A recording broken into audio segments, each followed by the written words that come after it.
Praise the lord. మన ప్రభువును రక్షకుడైన యేసుక్రీస్తు వారి కృప మనందరికీ తోడై ఉండునుగాక.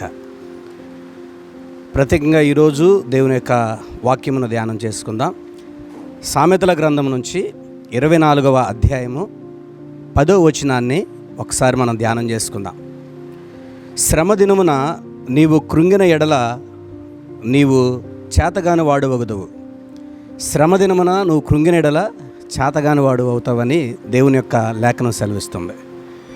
శ్రమ రాగానే కృంగిపోవటం, శ్రమ రాగానే అనేక మంది తన యొక్క ఆత్మీయ జీవితంలో కానీ వారి యొక్క స్వజీవితాల్లో కానీ కృంగిపోతూ ఉంటారు. ఈ కృంగుదల శ్రమ వచ్చినప్పుడు ఈ కృంగుదల అనేది మనిషిని బలహీనపరుస్తుంది, తన శక్తి సామర్థ్యాలను కూడా బలహీనపరుస్తుంది. కనుక శ్రమ దినమున నువ్వు కృంగిన ఎడల చేతగాని వాడివే అంటాడు వాక్యం. అంటే శ్రమ వచ్చినప్పుడు మనం కృంగకూడదని, శ్రమ వచ్చినప్పుడు మనం ధైర్యంగా ఉండాలని, శ్రమ కలిగినప్పుడు దేవుని సన్నిధిలో నిలవాలని, శ్రమ కలిగినప్పుడు దేవుని దగ్గర విచారణ చేసేటటువంటి వారుగా మనం ఉండాలని ఈరోజు దైవలేఖనం మనకు సెలవిస్తూ ఉంది. ఇప్పుడు మనం కనుక యోబు గారిని మనం చూసినట్లయితే, యోబు గారు తన జీవితంలో వచ్చినటువంటి శ్రమను బట్టి తన సమస్తాన్ని కోల్పోయాడు.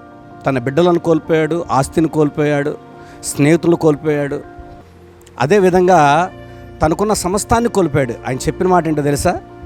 దేవుడే ఇచ్చెను, దేవుడే తీసుకునేను, దేవుని నామానికి మహిమ కలుగునుగాక అన్నాడు. అంటే యోబు గారి మాదిరిగా మనం కూడా దేవుని స్తుతించేవారిగా, శ్రమలో కృంగిపోకుండా దేవుని స్తుతించేవారిగా, దేవుని మహిమపరిచేవారిగా మనం ఉన్నట్లయితే ఆ శ్రమ నుంచి దేవుడు మనల్ని విడిపించగలడు.